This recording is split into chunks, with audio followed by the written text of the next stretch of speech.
Tapi saudara harus ingat ini, bahwa pengurapan itu bisa berlangsung berkelanjutan. Kalau kita baru saja pengurapan lahir baru, mari kita dapatkan pengurapan baptisan Roh Kudus, yaitu kita dimasukkan ke dalam area Roh Kudus itu. Dibuka tutupnya dan kita akan benar-benar mengalami. Sekarang kita akan membahas mengenai pelitanya. Dan pelita bagian pertamanya kita akan bahas soal dia bersinar. Yang keduanya dia menyinari sekelilingnya. Nah, kalau sudah itu nanti kita akan masuk pada bab yang ke-9. Oke, coba kita lanjutkan dulu pelitanya ya. Pelitanya. Nah, mari kita bahas mengenai makna pelita, makna rohani pelita itu sendiri atau lampu itu sendiri. Tanpa pelita yang menyala, saudara-saudara, kaki pelita itu hanyalah hiasan belaka. Kaki pelita itu gambaran gereja, gambaran saudara dan saya. Kalau pelita kita tidak menyala, maka kita ini cuma jadi barang antik saja, saudara-saudara. Cuma jadi hiasan, gak ada maknanya sama sekali ya.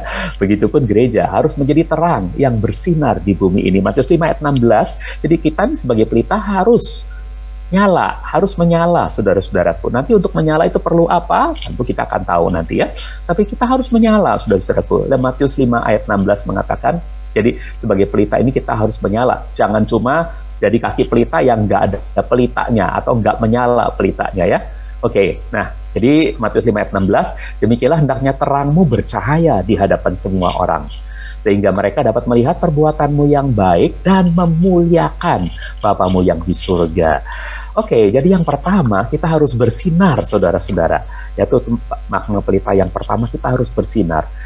Pelita itu dinyalakan di hadapan Yahweh. Saudara-saudara, dalam Keluaran 40 ayat 25 jelas dikatakan, ia menyalakan lampu-lampu itu atau pelita-pelita itu di hadapan Yahweh. Seperti yang telah diperintahkan Yahweh kepadanya. Jadi imam itu menyalakan lampu-lampu pelita itu di hadapan Yahweh ya. Demikian juga ke gereja, saudara-saudara. Gereja harus jadi saksi di hadapan Tuhan. Jadi kita menjadi saksi itu di hadapan Tuhan. Tuhan melihat, mata Tuhan melihat apa yang kita katakan, apa yang kita sikapi dalam keseharian. Apakah kita sedang bersaksi tentang kehebatan diri kita atau justru kita sedang menceritakan tentang kehebatan Tuhan. Jadi kita tuh bersaksi di hadapan Tuhan, saudaraku. Kisah 4 ayat 19. Tetapi Petrus dan Yohanes menanggapi mereka, mahkamah agama, dengan berkata, putuskanlah oleh kalian, apakah benar di hadapan Elohim, di hadapan Tuhan, bila kami lebih mendengarkan kalian daripada mendengarkan Tuhan, mendengarkan Elohim. Jadi saudaraku, kita tahu dimanapun kita berbicara sebagai gereja, maka kita sedang berbicara di hadapan Tuhan. Jadi kita harus lebih takut kepada Tuhan tentunya ya, dibandingkan dengan ancaman apapun yang sedang mengancam kita, sama seperti Petrus tadi dan Yohanes. Oke, kemudian 1 Petrus 5 ayat yang ketiga. Janganlah menganggap diri sebagai penguasa atas mereka yang dipercayakan kepadamu itu. Sebaliknya, jadilah teladan bagi kawanan domba itu. Saudara-saudaraku, keteladanan itu berbicara lebih kuat daripada kata-kata. Ya, seringkali kita semangat berkhotbah, semangat membicarakan kebenaran firman Tuhan, tetapi ternyata kelakuan kita tidak menjadi teladan. Nah, ini jadi kontraproduktif, saudara-saudaraku. Kita nggak berhasil menarik orang datang kepada Tuhan. Tapi ketika kita menjadi teladan, seorang istri menjadi teladan pada suaminya yang belum percaya Tuhan, maka dia akan bisa menarik jiwa itu untuk diselamatkan, saudara-saudara. Nah, jadi dan pelita yang menyala itu kalau mau bersinar itu tidak ditutupi tempayan, tidak ditutupi gantang ya, seperti dikatakan dalam Lukas 8 ayat 16. Tidak ada seorang pun yang menyalakan pelita lalu menutupinya dengan tempayan atau menaruhnya di bawah tempat tidur, tapi meletakkannya di atas kaki pelita supaya mereka yang datang dapat melihat cahayanya. Coba lihat gambar ini, saudara-saudara. Nah, ini gantang pada zaman dulu nih seperti ini ya. Kita dalam zaman sekarang itu menerjemahkannya dengan tempayan. Nah, kalau ini ditutup pakai tempayan, sinarnya nggak keluar, saudara-saudara. Oke? Ya. Dan Efesus 5 ayat yang ke-8 mengatakan, sebab dahulu kamu adalah kegelapan, tapi sekarang kamu adalah terang di dalam Tuhan. Karenanya hiduplah sebagai anak-anak terang. Jadi kita harus benar-benar bersinar, tidak tertutup oleh apapun juga, tidak tertutup oleh topeng-topeng kita, kebohongan-kebohongan kita, kemunafikan kita. Kita harus benar-benar membagikan terang kepada banyak orang. Nah, itu saudara. Kemudian kita juga melihat bahwa Lukas 11 ayat 34 mengatakan bahwa jika mata kita baik, gitu ya, maka seluruh tubuh kita itu akan jadi terang. Lukas 11 ayat 34, mata adalah pelita tubuh. Karena itu jika matamu baik, maka teranglah seluruh tubuhmu. Tapi jika matamu jahat, maka gelaplah seluruh tubuhmu. Nah, ya ini yang perlu kita perhatikan, supaya tubuh kita ini memancarkan terang, berarti kita harus jaga mata kita, saudara-saudaraku. Jangan sampai kita punya mata yang jahat. Oke. Lalu kita juga harus berikat pinggang, supaya kita bisa terus menyala. Kita harus siap sedia selalu, ya, siap sedia selalu untuk bersinar. Lukas 12. Oh, ini mata pelita tubuh masih. Sekarang Lukas 12 ayat 35. Hendaklah pinggangmu tetap terikat dan pelitamu tetap menyala. Jadi kalau kita siap untuk melayani Tuhan, ya, pinggang terikat itu artinya siap untuk mencuci kaki sesama kita, siap untuk melakukan pelayanan apapun. Itu akan membuat pelita kita tetap menyala, saudara-saudara. Nah, berikutnya yang nomor 2-nya adalah menerangi apa yang ada di sekelilingnya. Yang pertama itu kita harus bersinar, bercahaya, memberi terang. Yang kedua, menerangi apa yang ada di sekelilingnya kita, saudara-saudaraku. Ini hal yang sangat penting, karena seringkali kita lupa, saudara-saudara, bahwa kita itu sedang menerangi apa yang ada di sekeliling kita. Keluaran 25 ayat 37, haruslah engkau membuat 7 pelita untuknya. Lalu ada orang yang akan menyalakan pelita-pelita itu agar bercahaya ke sekelilingnya. Perhatikan, ini kaki pelita itu dengan pelitanya ada di ruang kudus. Sebutkan, di ruang kudus, di bagian tengah tabernakel. Setelah memasuki pintu kemah, itu namanya ruang kudus. Batas ke dalamnya adalah tabir. Jadi antara tabir dan pintu kemah itu adalah ruang kudus. Dan di ruang kudus inilah pelita menyala. Jadi yang diterangi apa saja, saudara-saudaraku? Yang diterangi yang pertama-tama, nah ini dia gambarnya ya. Ini pelita itu adanya di ruangan kudus. Yang diterangi apa? Mesbah. Meja roti sajian, ya. Kemudian mesbah dupa, ya. Dan jangan lupa nanti itu kaki pelita itu sendiri. Nah, ayo kita lihat satu persatu. Meja roti sajian, ya. Jadi setelah Yesua dimuliakan, itu bicara tentang meja roti sajian. Meja roti sajian itu Yesua dipersembahkan sebagai roti hidup, ya, dengan digantung di atas kayu salib, tubuhnya terpecah-pecah. Ini disebut juga ditinggikan, ya. Kemudian tubuhnya mengalami tubuh kemuliaan, dia naik ke surga, itu dimuliakan. Setelah Yesua dimuliakan, murid-murid baru paham firman, saudara-saudaraku. Jadi yang diterangi oleh pelita itu adalah meja roti sajian, sehingga murid-murid paham, mengerti firman. Kapan murid-murid mengerti firman? Ketika Yesua sudah dimuliakan. 2 orang yang pulang ke Emmaus, dia tidak mengerti ketika Tuhan menjelaskan tentang apa yang seharusnya terjadi pada Yesua di Yerusalem. Dia memang harus menderita, disalibkan, tapi kedua murid itu yang pulang ke Emmaus nggak mengerti apa-apa. Ketika dia memecah-mecahkan roti, ketika tubuhnya dipecah-pecahkan, ketika dia dimuliakan, tersaji di meja roti sajian, barulah mereka paham firman. Yohanes 12 ayat ke-16 mengatakan, semua itu pada awalnya tidak dipahami oleh para muridnya. Namun sesudah Yesua dimuliakan, para muridnya pun teringat bahwa apa yang mereka lakukan terhadapnya, ya, teringat bahwa apa yang mereka lakukan terhadapnya, semuanya itu terjadi sebagaimana yang telah tertulis mengenai dia. Ini mungkin ada yang salah, ya. Semuanya terjadi sebagaimana yang telah tertulis mengenai Yesua. Oke. Nah, jadi baru mereka paham ketika, nah ini artinya meja roti sajian itu diterangi, diiluminasi, firman yang 6 tumpuk roti itu diiluminasi, dibuat supaya para imam itu bisa menikmatinya, gitu. Nah, saudara-saudara, jadi kita yang makan firman tiap hari, santapan harian kita adalah roti hidup, kita makin mengerti firman ketika Yesua disajikan, dimuliakan. Kemudian, apalagi yang diterangi? mezbah dupa. Mezbah dupa. Ini artinya apa? Artinya Roh Kudus akan menerangi kita untuk lebih berdoa. Bahkan ketika tidak mampu mengucapkan kata-kata sekalipun, saudara-saudara, kita masih sanggup menyampaikan doa-doa karena ada pengilhaman Roh Kudus, ada iluminasi, pencerahan dari Roh Kudus, ya, ada penerangan dari Roh Kudus sehingga kita mampu berdoa. Roma 8 ayat 26 mengatakan, begitu pula Roh, Dia membantu kita dalam kelemahan-kelemahan kita. Waktu kita tidak sanggup lagi berdoa, waktu kita mengalami kejenuhan rohani, waktu depresi sedang melanda hidup kita, sepertinya kita tidak sanggup lagi berdoa. Namun Roh yang di dalam kita itu seakan-akan memberi iluminasi, memberi pencerahan, menerangi. Itu karena apa? Pelita emas bersinar, saudara-saudara, ya. Jadi sebab kita tidak tahu apa yang seharusnya kita doakan sejauh ini, tetapi Roh itu sendiri bersyafaat bagi kita dengan keluhan-keluhan yang tak terucapkan. Mungkin hanya tergumamkan saja, tetapi di dalamnya ada makna yang dicerahi oleh Roh Kudus. Nah, saudara-saudara, inilah yang diterangi oleh pelita itu, mezbah dupa. Yang berikutnya, apalagi yang diterangi? Yang diterangi adalah tabir. Tabir bagian depan itu, saudara-saudara, ya, itu diterangi oleh pelita emas ketika pelita itu menyala, ya. Jadi tabir itu diterangi. Apa artinya? Tabir itu bicara tentang penyangkalan diri. Tabir itu berbicara tentang mati terhadap diri, pikul salib.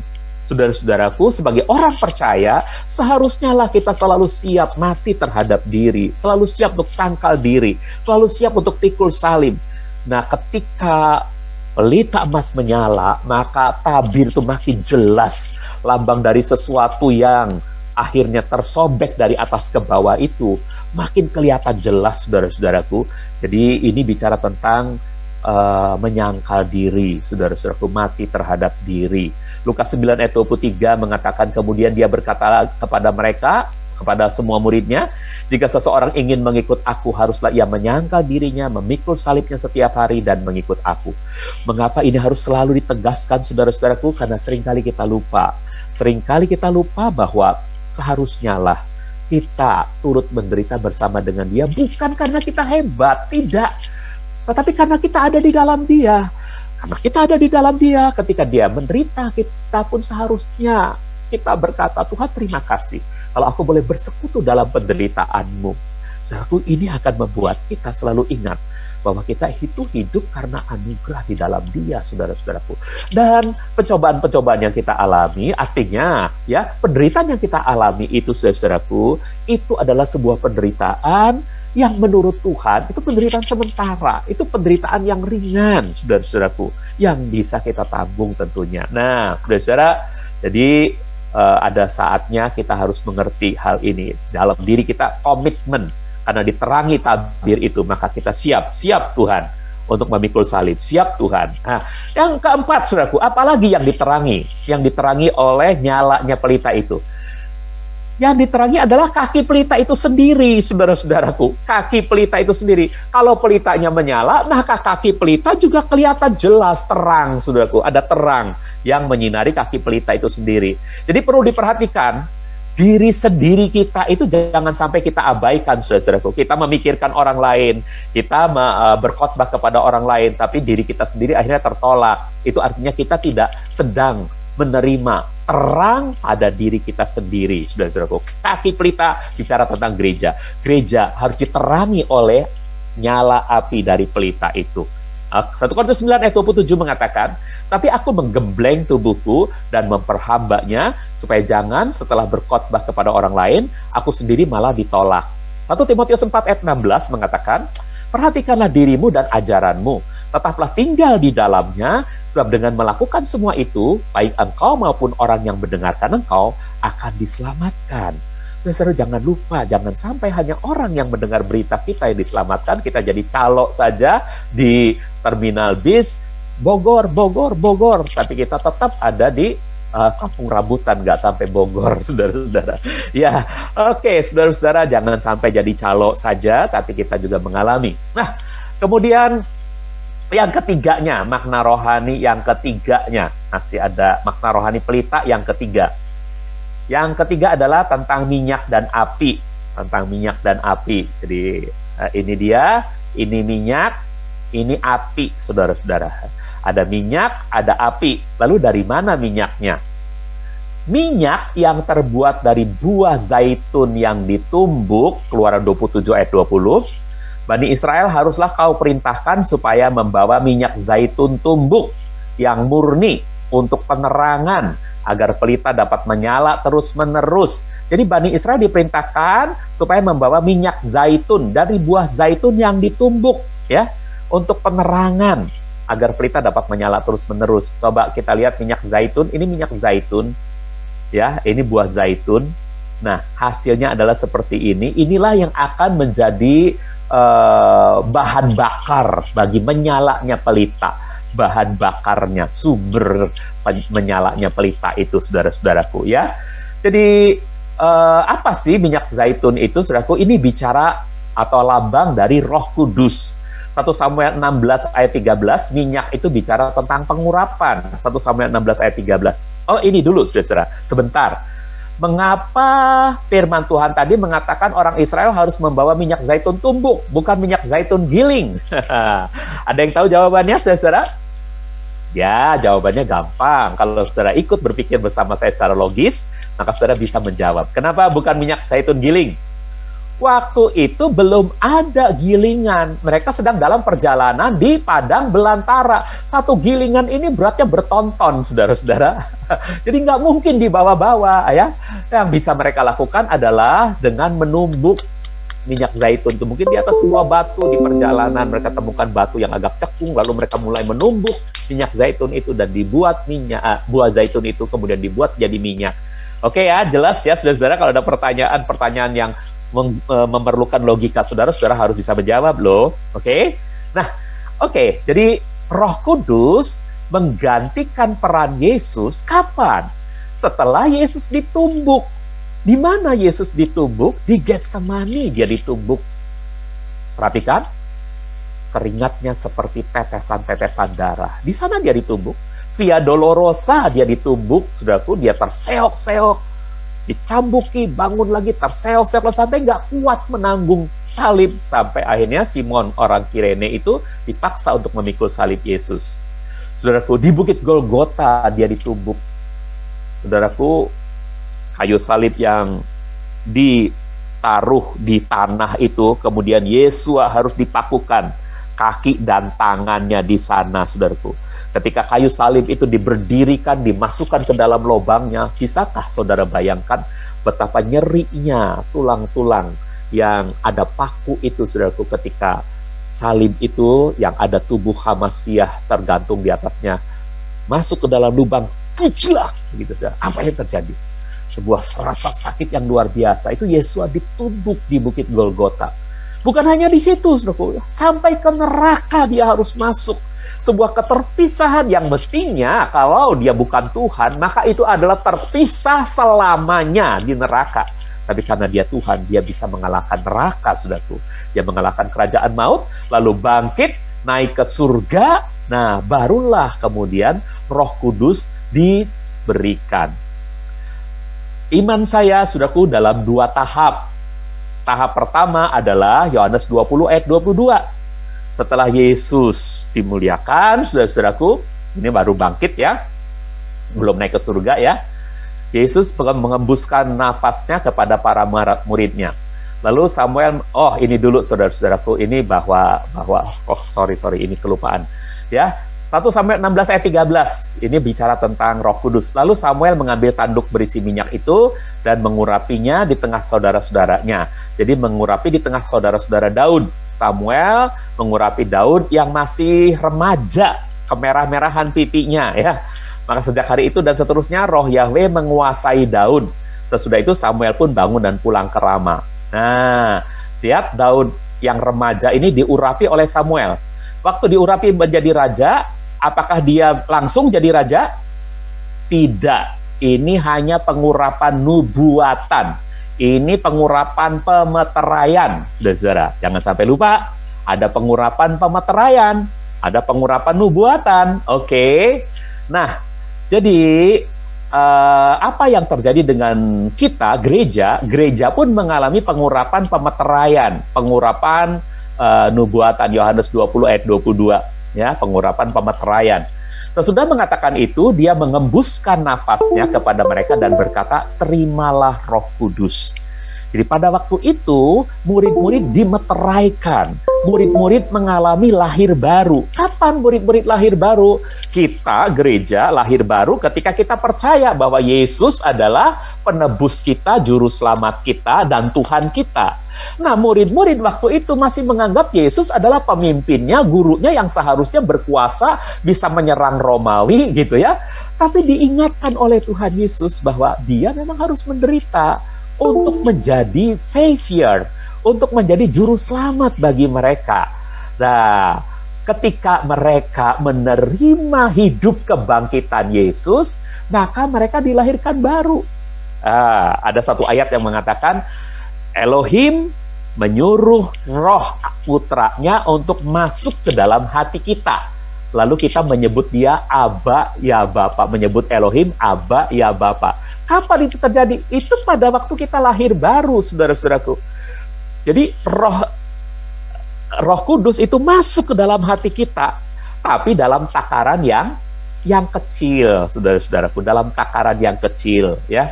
Nah, ini adalah pengurapan pemeteraian. Efesus 1 ayat 13 itu mengatakan bahwa waktu kita terima Roh Kudus itu kita dimeteraikan. Kita dimeteraikan dengan Roh Kudus. Nah, itu tanda pengurapan yang pertama. Ini tahap pertama dari pengurapan, saudara-saudaraku. Kemudian ada pengurapan tahap kedua, yaitu pada Kisah 2 ayat yang keempat, ya. Jadi ini pengurapan pertama nih, Yesus mengembuskan nafasnya di kamar yang terkunci itu. Maka mereka menerima Roh Kudus sebagai tanda meterai bahwa mereka sudah lahir baru, gitu. Mereka lahir baru. Lalu baru Kisah 2 ayat yang keempat, mereka semua dipenuhi dengan Roh Kudus. Nah, ini mereka dipenuhi. Kalau tadi hanya dimeteraikan, saudara-saudaraku. Meterai itu nggak sebesar suratnya. Kalau ada surat kuasa pakai meterai, meterai itu cuma bagian kecil saja, nggak sebesar surat kuasa itu, saudara-saudaraku, ya. Jadi, tapi kalau dipenuhi berarti benar-benar seluruh surat itu penuh dengan tanda kehadiran Roh Kudus. Nah, itu namanya dipenuhi. Saudaraku, itu Kisah 2 ayat yang keempat. Ini gambarnya, mereka semua dipenuhi. Kalau mereka adalah bejana, saudara-saudaraku, maka yang pertama itu mereka hanya diisi sedikit saja. Botol aqua itu hanya berisi sedikit, karena belum ditenggelamkan di dalam bak air Roh Kudus, gitu ya. Begitu botol aqua itu baru punya sedikit air, ya, air Roh Kudus, lalu kemudian ditenggelamkan, dibaptis, dipenuhi pertama kali, maka mereka mengalami kepenuhan total, saudara-saudaraku. Itulah tahap yang kedua, saudaraku. Ini second blessing-nya. Ini first blessing. Lahir baru adalah first blessing. Lahir baru adalah di dalam kita ada tanda meterai milik Elohim. Tapi kepenuhan adalah sebuah kondisi di mana kita dipenuhi dengan kuasa. Karena hadiratnya itu mengandung kuasa. Kita bisa diperlengkapi dengan karunia-karunia. Tetapi kita juga pada waktu itu bisa mengeluarkan buah-buah yang indah, gitu. Saudara-saudara, itulah yang disebut dipenuhi, saudara-saudara, ya. Coba kita bandingkan dengan pengurapan Daud, ya. Ini adalah pengurapan pemeteraian. Waktu Daud masih muda, dia nggak langsung jadi raja, saudaraku. Dia nggak langsung berotoritas untuk memerintah Israel. Masih remaja begini, merintah kakaknya aja nggak bisa, saudara-saudaraku, ya. Bahkan nanti diolok-olok oleh kakaknya waktu dia coba mau melawan Goliat, gitu. Saudara-saudara, dia masih remaja. Ini pengurapan pertama, tapi kemudian dia mengalami pengurapan kedua, ya. Di Hebron, para tua Yehuda mengurapi Daud untuk menjadi raja. Ini pengurapan yang valid, yang sah, yang penuh, sehingga pada waktu itu dia langsung menjadi Raja Yehuda, saudaraku. Bahkan sampai 3 kali. Di tempat lain, saudaraku, dia diurapi lagi. Saya nggak masukkan gambarnya di sini. Di tempat lain, saudaraku, dia diurapi lagi, saudaraku. Nah, ini dia. Ayatnya saja saya masukkan, ya. 2 Samuel 2 ayat 4, kemudian datanglah orang-orang Yehuda, lalu mereka mengurapi Daud sebagai raja atas kaum keluarga Yehuda. Loh, kan udah diurapi sama Samuel, ngapain lagi diurapi oleh tua Yehuda? Saudara-saudaraku, pengurapan itu bisa berulang-ulang, bisa makin meningkat dari pengurapan meterai sebagai orang Kristen lahir baru, murid-murid itu lahir baru. Jadi kapan murid lahir baru? Waktu dia ada di Danau Genesaret? Bukan, setelah Yesus disalib baru mereka bisa lahir baru. Setelah Yesus bangkit baru mereka bisa lahir baru. Sebab lahir baru adalah soal mendapatkan kehidupan kebangkitan Kristus, saudara. Itu pengurapan pertama. Tapi waktu mereka efektif menjadi martures, menjadi saksi, kapan itu? Setelah Kisah 2 ayat yang keempat. Sama juga, Daud pun begitu. Pengurapan pertama oleh Samuel itu pengurapan pemeteraian. Pengurapan kedua oleh orang-orang Yehuda, dia sah jadi Raja Yehuda. Tapi ada pengurapan ketiga, saudara-saudaraku. Demikianlah seluruh tua-tua Israel datang kepada Daud dari 2 Samuel pasal 5 sekarang, ayat yang ketiga.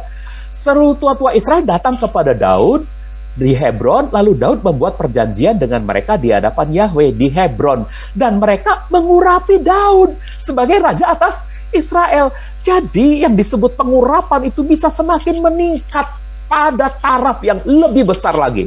Tadinya Daud hanya efektif menjadi Raja Yehuda, sekarang Daud efektif menjadi Raja atas seluruh Israel Raya. Nah, mengerti saudara, mengapa saya punya doktrin 2 tahap. Ini pengurapan pemeteraian, dan ini adalah pengurapan yang lengkap, efektif.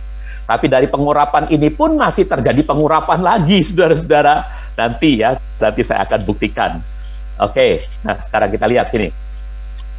Pelita dinyalakan berbarengan dengan saat Harun membakar dupa.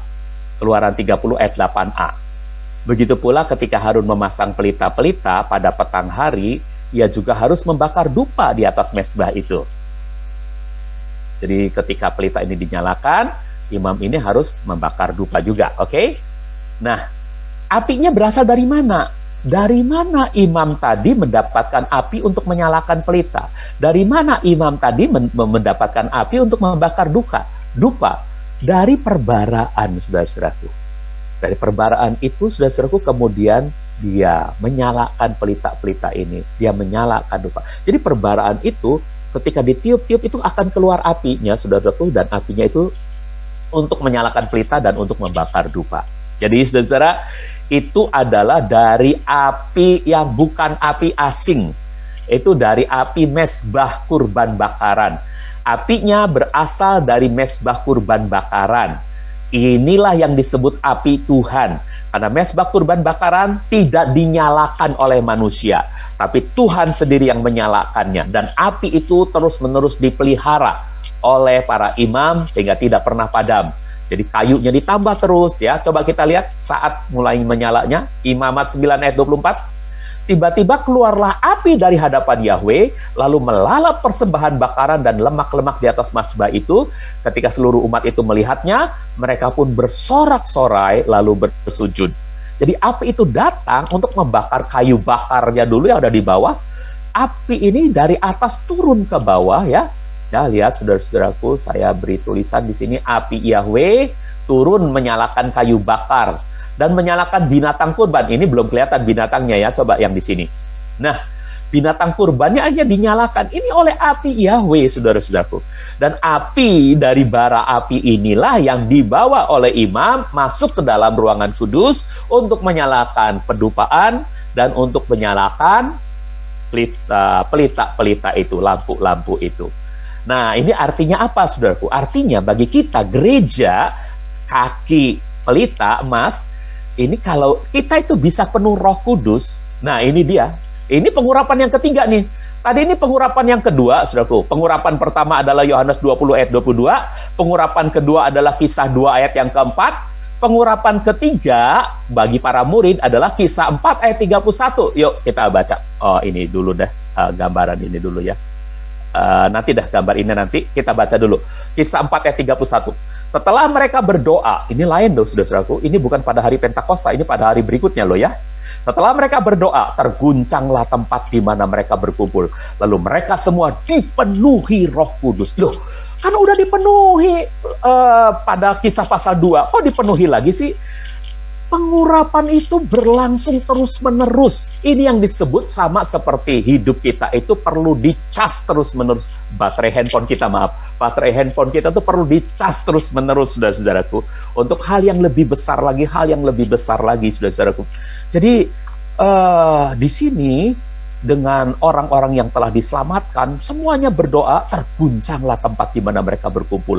Lalu mereka semuanya dipenuhi Roh Kudus dan semakin berani memberitakan firman, saudara-saudaraku.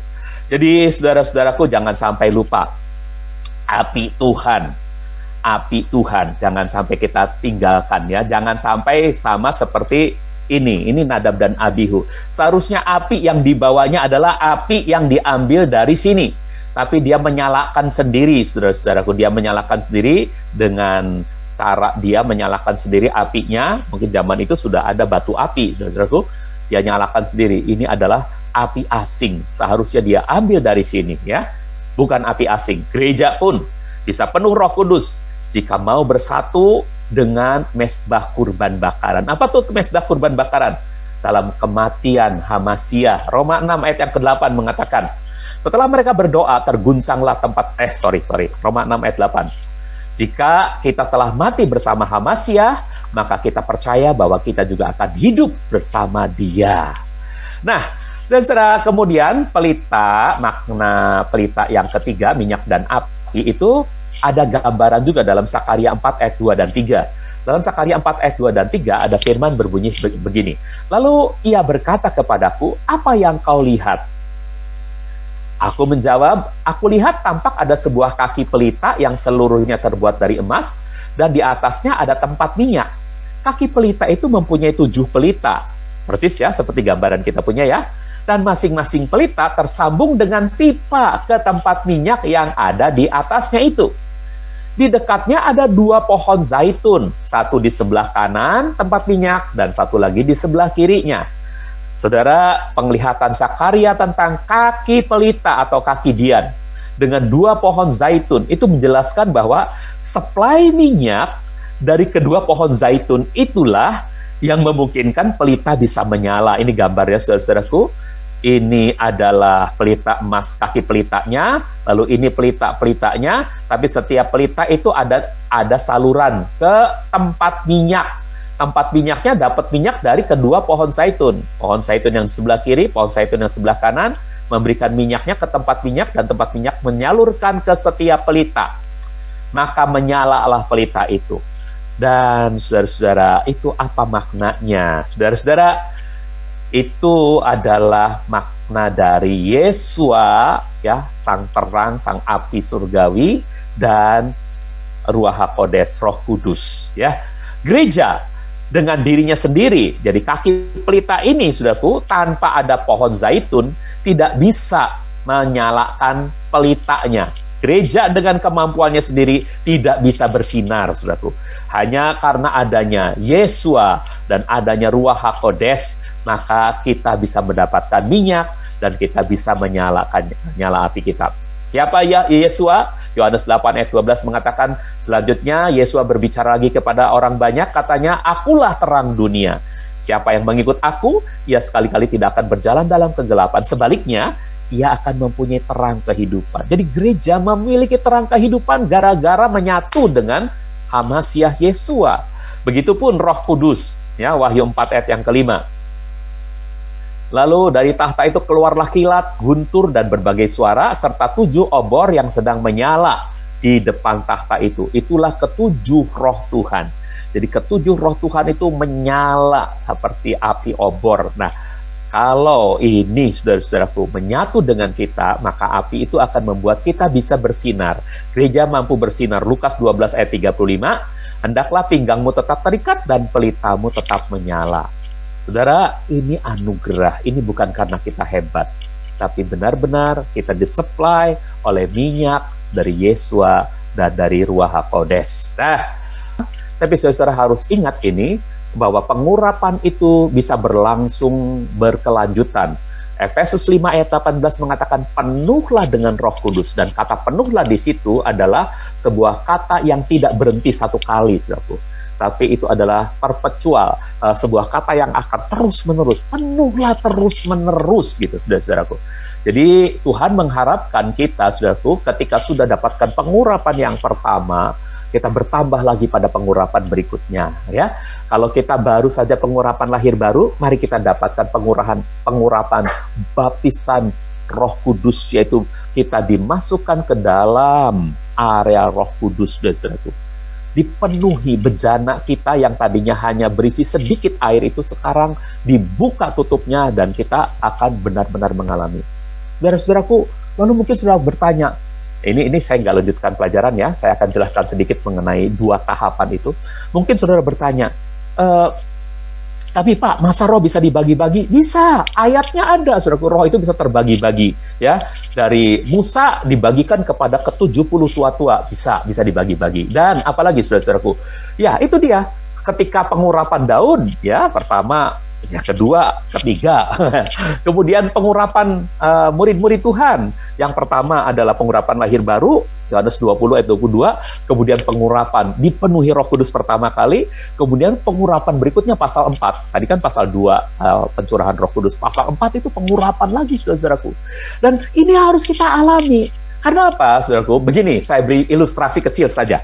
Kalau ada orang yang tenggelam, kemudian diangkat oleh seorang penolong, saudaraku, di dalam paru-parunya ada udara nggak? Ada. Tapi mengapa dia tidak bernapas? Tersumbat oleh air. Karena itu harus ditekan, harus dibuang, tapi di dalamnya sudah ada udara. Nah, udara itu bicara tentang Roh Kudus yang ada di dalam kita. Kalau kita sekatnya tidak dibuka, tutup bejananya tidak dibuka, saudaraku, itu kita penyelamat itu harus memencet dadanya terus-menerus berulang-ulang gitu ya, memencet dadanya sampai air yang menyumbat di kerongkongan orang ini keluar, baru kemudian udara dari luar bisa masuk kembali ke dalam dirinya. Nah, inilah pengurapan yang kedua. Yang pertama, dia sudah punya udara di dalam paru-parunya, tapi dia harus mengalami lagi. Kalau saudara punya mobil, seringkali setelah sekian bulan ban mobil saudara kempes, perlu dapat tambahan udara lagi. Jadi udara bisa dipisah-pisahkan, bisa yang ada di dalam ban, bisa yang ada di luar sini. Tapi yang ada di luar bisa dimasukkan ke dalam ban. Betul ya, saudara-saudara? Nah, itulah yang disebut dipenuhi. Ketika ban itu penuh, maka ban itu bisa berjalan dengan baik. Mobil itu bisa berjalan dengan baik. Nah, itulah contoh-contoh pengurapan supaya saudara memahami, khususnya mengenai kenapa sampai saya percaya pada 2 tahap pengurapan.